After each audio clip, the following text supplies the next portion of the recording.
है कि वह मेरा गांव है, वह हम निर्देश करते हैं निश्चित कि वह मेरा गांव है, यह मेरी किताब है, यह यानी ये किताब मेरी है, यह हम निर्देश करते हैं निश्चित है।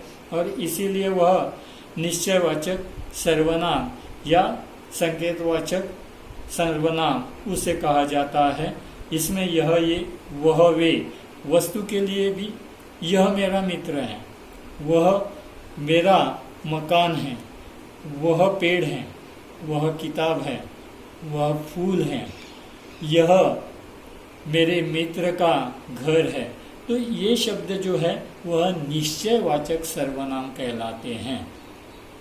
अगला प्रकार जो है वह अनिश्चयवाचक सर्वनाम। अनिश्चयवाचक सर्वनाम जिन शब्दों से किसी व्यक्ति वस्तु आदि का निश्चय पूर्वक बोध न हो वहाँ पर अनिश्चयवाचक सर्वनाम होता है। पहले हमने देखा था निश्चयवाचक, अब अनिश्चयवाचक। अनिश्चय निश्चय यानी निश्चित, हम निश्चित ये बताते हैं कि यह वह ये निश्चित।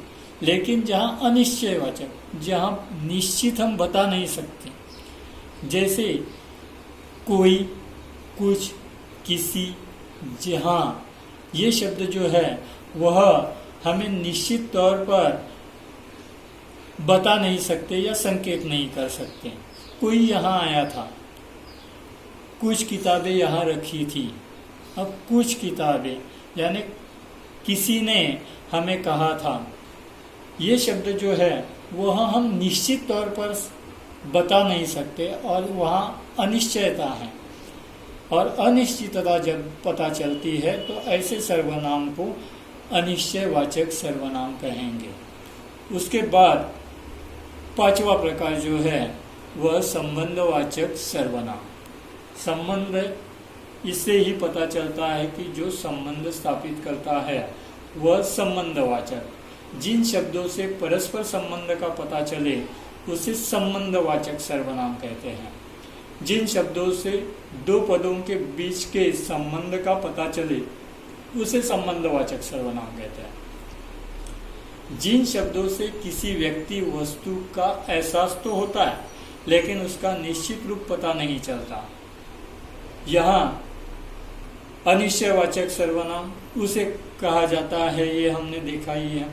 यहाँ जैसी वैसी, जो सो, जिसकी उसकी, जैसी तैसी, ये शब्द जो है वह संबंधवाचक सर्वनाम कहलाएंगे।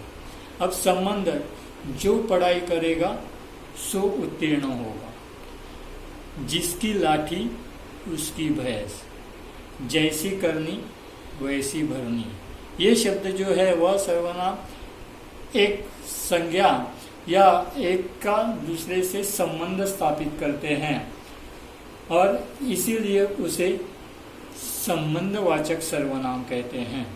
और संबंधवाचक सर्वनाम जहाँ एक का दूसरे से संबंध यह हमने देख लिया है। अगला छठा प्रकार जो है वह है प्रश्नवाचक सर्वनाम। पता ही चलता है उसके शीर्षक से कि प्रश्नवाचक यानी प्रश्न से पता चलता है। जिस सर्वनाम शब्दों को प्रश्न पूछने के लिए प्रयोग किया जाता है उसे प्रश्नवाचक सर्वनाम कहते हैं। अर्थात जिन शब्दों में प्रश्न का बोध होता है उसे प्रश्नवाचक सर्वनाम कहते हैं। जैसे क्या, कौन, किसका, कैसे, ये शब्द जो है इससे हम प्रश्न पूछते हैं। आप क्या खाएंगे, कौन आया था, किसका घर है, कैसे जाएंगे, ये सभी शब्द जो है वह हमें इससे संज्ञा के रूप में हमें उसका उत्तर मिलता है जो शब्द से हम प्रश्न पूछते हैं। और ये सभी सर्वनाम के तौर पर आए हैं और प्रश्न तैयार करते हैं, इसीलिए उसे जो है वह प्रश्नवाचक सर्वनाम कहेंगे। अब यहाँ आज हम संज्ञा और सर्वनाम यह पूर्ण कर देते हैं। यह पूर्ण हो गया है। अब ये जो पढ़ाया गया है इसके लिए गृह कार्य सभी छात्रों ने करना है। इसके लिए आपकी पिछले साल की कोई भी नोटबुक जिसमें से जो कोरे कागज है उस पर यह कार्य करना है, नई बुक लाने के लिए जाना नहीं है। आपके घर पर जो भी बुक होंगे उसके पेज उससे निकालकर हम यह कार्य कर सकते हैं। अब खोया हुआ आदमी, यह जो 10वीं के टेक्स्ट बुक में आपके पाठ है दूसरा, उसमें से वह पढ़कर उसमें आए हुए संज्ञाएं और सर्वनाम छांटने हैं और उसके भेद जो अभी हमने देखे हैं उसमें विभाजित करना है। अब कई लोगों के पास टेक्स्ट बुक नहीं होंगे तो अपने यहाँ लिंक भेजी है, उसमें बुक अवेलेबल है, वह डाउनलोड नहीं हुए होंगे, कोई बात नहीं।